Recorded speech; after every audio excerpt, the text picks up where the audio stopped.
Bueno, escuchábamos Malena por Aníbal Troilo y la voz creo que era de Fiorentino. Estábamos esperando con el tango a Horacio Roveri, nuestro columnista económico, no nos hemos podido comunicar.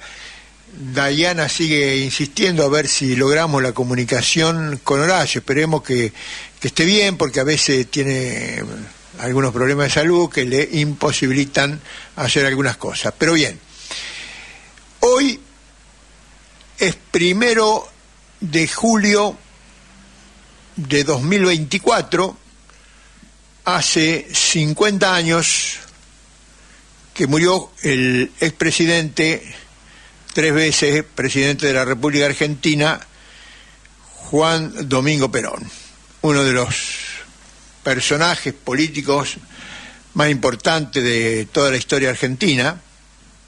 Habría que remontarse a San Martín, importante, no digo que sean bueno o malo, hay de todo acá que los que voy a nombrar. San Martín, ¿cómo se llama? Rivadavia, Roca, Mitre y Roca, también importante, Perón fue importante, y de los más importantes, bueno, y los dos Kirchner juntos también importantes, estuvieron 12 años, evidentemente ha sido importante. Ha habido muchos otros importantes, pero bueno, es lo que podemos nombrar. Yo he escuchado que obviamente que los peronistas se desviven en elogio hablando de Perón, del primer gobierno de Perón, pero Perón no terminó con su carrera política, su participación política en el 1955. Antes del 45 hizo sus cosas y después del 55 hizo otras cosas. Entonces vamos a hablar un poco del Perón completo. No le podemos achacar al subteniente o al teniente Perón que su participación en la represión de la Semana Trágica, por un muchacho joven, 20 y pocos años, pero estuvo. Y después anduvo por la Italia, ahí aprendió algunas cosas, que eso no se puede negar. Miren, le voy a contar una cosa confidencial. Nunca nosotros caracterizamos a Perón como fascista. Un día, leyendo el libro sobre Eva Perón de Felipe Piña, que explicaba por qué Perón no había sido fascista, te daba un montón de elementos por los cuales bien podría haberlo sido. Pero Perón no fue fascista más allá de su subjetividad. Perón no fue fascista porque la Argentina era un país del tercer mundo, no era un país del primer mundo desarrollado o semidesarrollado, como Italia, que salía a competir la dominación de una parte del mundo. Este era un país del tercer mundo, dependiente, donde no había pasado por una revolución industrial. Entonces Perón, si bien tomó elementos del fascismo, no hizo un gobierno fascista porque el fascismo, una de las características, no el único, es la guerra civil de la pequeña burguesía, dirigida obviamente por la burguesía, contra las organizaciones obreras. Y Perón, si bien se enfrentó con las organizaciones obreras dirigidas por los comunistas, los socialistas, pero organizó a la clase obrera y se apoyó en la clase obrera. La clase obrera nunca fue dirigente, pero sí fue el sustento político del Perón durante sus primeros 2 gobiernos. ¿Por qué? Porque necesitaba una clase social en la cual apoyarse, porque la burguesía argentina nunca hizo y tampoco quiso hacer una revolución industrial para lograr que Argentina fuera un país desarrollado e independiente. Bueno, Perón intentó eso, hacer un país desarrollado, un país independiente. Como no encontró una clase, no encontró apoyo dentro de su clase, ¿en qué se apoyó? Se apoyó en la mayoría de la oficialidad del ejército y en la clase obrera. Y ese fue su gobierno. Un gobierno capitalista que intentó la revolución industrial y, como dice nuestro maestro Silvio Frondizi, no culminó ese proceso de la revolución industrial. Y cuando un sector del ejército, apoyado por gran parte de la burguesía argentina, se pasó a la contrarrevolución peronista, que no terminó de ser una revolución, porque ¿qué revolución podía ser Perón? No le pedimos que hiciera la revolución socialista a Perón. Plantear eso es irse de la realidad. Perón era capitalista. Perón no hizo la revolución, no culminó la revolución industrial. Y cuando se tuvo que enfrentar con los terratenientes para captar la renta agraria necesaria imprescindiblemente para hacer la revolución industrial, ahí le tembló el pulso.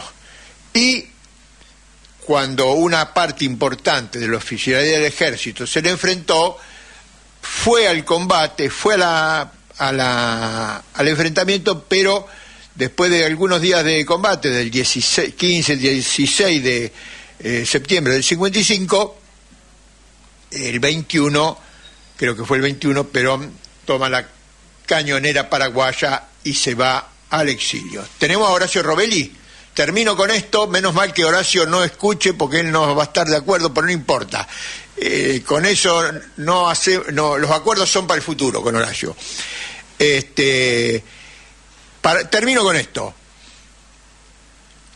Juan Domingo Perón en 1955 hizo más o menos lo mismo, tuvo la misma actitud que Urquiza en la batalla de Pavón. Iba ganando la batalla Urquiza y abandonó el campo de batalla y le dejó el campo libre a Bartolomé Mitre, y así estamos hoy.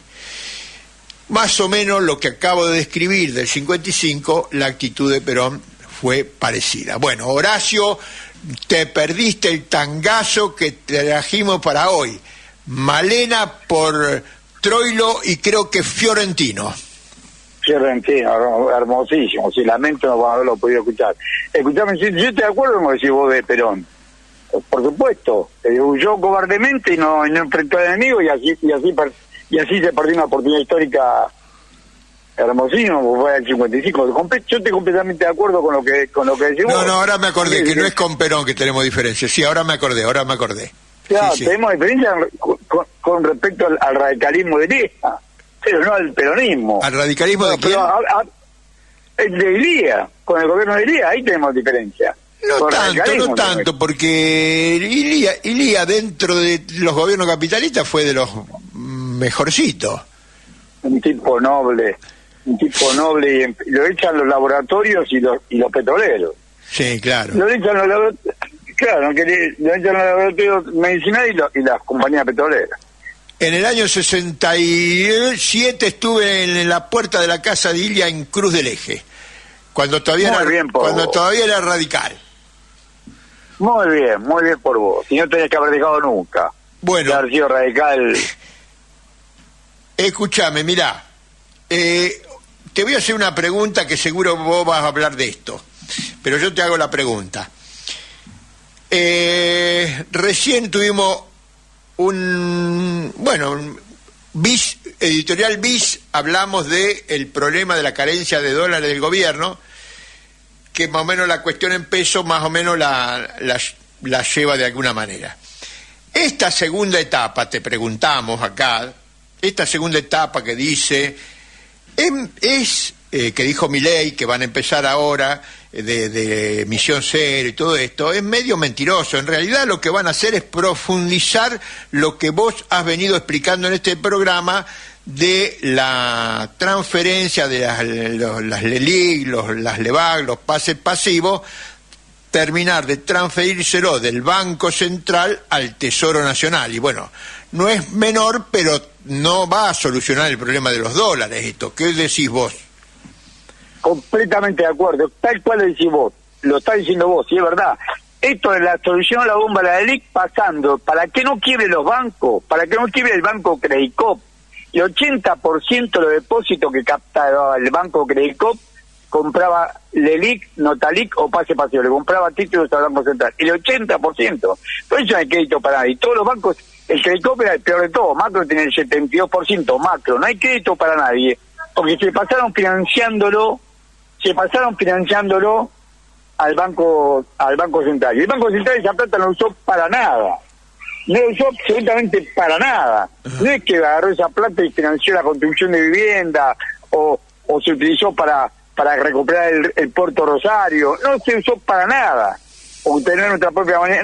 No financió nada. Tomar esa plata nomás que para que no se pasaran a dólares.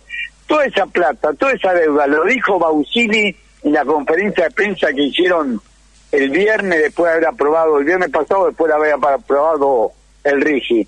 Toda esa plata lo hizo la conversión hacia la Secretaría de Finanzas de la Nación. Es 52.000 millones de dólares. Toda esa plata la están transformando en deuda pública. Nos están pasando todo lo que era la deuda de los bancos, lo que fue el negocio de los bancos, lo están transformando en deuda pública y lo vamos a pagar nuestros niños. Eso es lo que te iba a preguntar. ¿Qué diferencia hay de que esté en LELIQ, en pases pasivos, Notaliq, que eso estaba... Era un pasivo de los bancos. Era un pasivo de los bancos y tenían que arreglarlo con los bancos, tenían que sanearlo con los bancos, tenían que consolidar cuentas con los bancos, porque los bancos no quiebren. ¿Qué quiebren? Que el Telecom decide, bueno, no te pago un peso más por la LELIQ esta, o te pago una tasa mínima.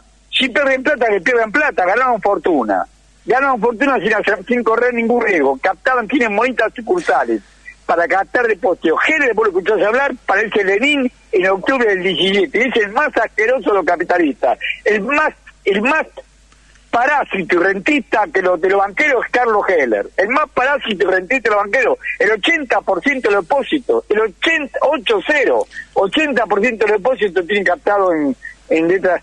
¿Y cómo le llevan? No, los bancos no. Horacio, es un Paolo Rocca más, de revolucionario al más cruel de los explotadores. Yo no sé si alguna vez fue revolucionario. Bueno, era militante del Partido Comunista él. Pero si el Partido Comunista revolucionario, yo soy... En la base social había muchos genuinos luchadores, obreros, que pensaban en la revolución. Yo lo conocí a los Nadra, ¿acordás? Yo soy tucumano. Sí. Lo conozco a Fernando Nadra. Tenían la Cooperación Azucarera de Tucumán, se habían quedado con ingenios quebrados y decidieron funcionar al mejor sistema capitalista, explotando a los trabajadores y todo. Bueno. 6 ingenios tenía la CAT, la Cooperación Azucarera de Tucumán, que era del Partido Comunista. Entonces lo que te iba a preguntar, es lo mismo, ya te lo pregunté, pero digamos, volvamos. Esto, que es un negocio de los bancos, ahora que vendría a ser un pasivo, se lo pasan al Tesoro Nacional. A todos nosotros, el Tesoro Nacional somos nosotros, lo pasa a deuda pública.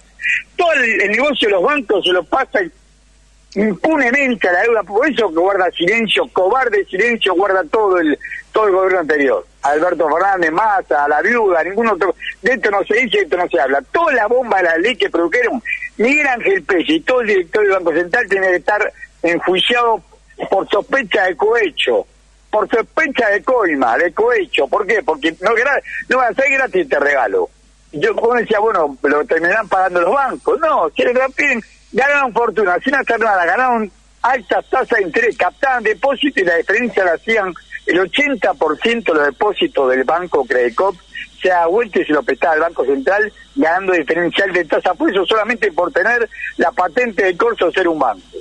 Por tener la patente de corso de ser un banco hicieron este negocio, ya no sé qué palabra decirle, obsceno.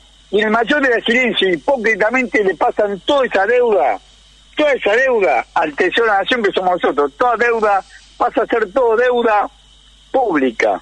Aumenta nuestra deuda pública. Además, este gobierno aumentó en 5 meses, ahora vamos a tenerlo hasta junio, pero hasta mayo aumentaron en 65.000 millones de dólares. ¿Por qué? En 65.000 millones de dólares. Sí, lo que dijiste en el programa anterior, que explicaste. Exacto, bien. Pero ¿por qué? Y ahora le habían pasado en ese momento 32.000 millones de dólares, casi 33.000 millones de dólares de las LELIQ. Ahora le van a pasar los 18.000 que quedan. Lo que dijo Bausili, dijo, bueno, nosotros tenemos un pasivo financiero todavía, que llamamos en LELIQ, son pases pasivos, por 18.000 millones de dólares, y vamos a continuar pasándolo al Tesoro de la Nación, para limpiar de pasivos de deuda del Banco Central. Claro, de pura del Banco Central lo salvan a los bancos y lo pagamos nosotros. Tal cual te lo estoy contando, no hay que ser ni muy inteligente, para que vea la complicidad de los grandes medios. Los medios son bancados por los bancos, todos esos bancos tienen el Bilbao y Casa, el Macro, el Credicop, el Santander, todos tienen frondosa publicidad, pagan frondosa publicidad, captan depósitos, se endeudan ellos, nos pasan la deuda a nosotros y la terminamos pagando como deuda pública. Claro, no la pagamos ahora, la vamos a pagar con vencimiento 2026, 2027 hasta el 2038, porque el bono global 2038 es uno de los bonos que se está convirtiendo para... Y la LECAP también son letras del Banco Central, del Tesoro, absorbiendo las LELIC, la Notalic y los pases pasivos del Banco Central. Ahora quedan solamente pases pasivos y la conferencia de prensa que hicieron el viernes, Bausili y Caputo, fue para decir que lo que quedaba también se lo van a pasar a deuda. Y nadie dice nada. O sea que primero nos pasaron la deuda, la vieja deuda externa, nos pasaron la deuda de Macri y ahora nos pasan la deuda interna, la deuda en pesos, todo para que lo pague el pueblo. Todo lo paga el pueblo y nadie dice nada. El pueblo totalmente embrutecido lo vota a Milei y somos los que pagamos la deuda. Manga de ignorantes que votaron a Milei, este pueblo embrutecido, idiotizado. Un amigo mío me dijo, es el campo concentración mediático. No piensan por sí mismos, los estupidizan. De esto no se habla, de esto no se toca. La puerta no se habla. Pero hay gran responsabilidad de la dirigencia política y de mucha militancia que no reaccionó porque lo adornaron con una prebenda menor, un puestito de inspector de Zócalo, pero no importa, tenía un puesto y le callaron la boca. También hay que ser responsable a gran parte de la militancia del campo popular que se cayó y se sigue callando la boca. Y sobre todo las centrales de trabajadores. Ya que ¿qué hace? Nada, no dice nada. La central de trabajadores autónomos, entre todo, por lo menos protesta y dice estas cosas. Y metieron preso a un dirigente de ATE hoy. Sí, bueno, porque la ATE del cachorro hoy, por lo del INPI, porque los tipos se enfrentaron, dejan gente sin laburo, guardan silencio, porque son todos cómplices. Llegamos a esta situación de deuda, porque primeramente Alberto Fernández no investigó la deuda que dejó Macri, complicidad de Alberto Fernández con Macri. Alberto Fernández y quien lo nombraron Alberto Fernández, complicidad con Macri. Y ahora la deuda de la que habían dejado los bancos la van a pasar 52 mil millones de dólares. Lo dijo Bausili, no lo dije yo. Lo dijo Bausili. 52 mil millones de dólares y nada. Nadie dice nada. Y deuda que vamos a pagar todos. Son LECAP, bono global, son títulos de deuda que vamos a pagar todos. Los nietos de tus nietos. Tu nieto que juega al fútbol en Italia, el nieto de él va a pagar esa deuda. A 30 años. Horacio Robelli.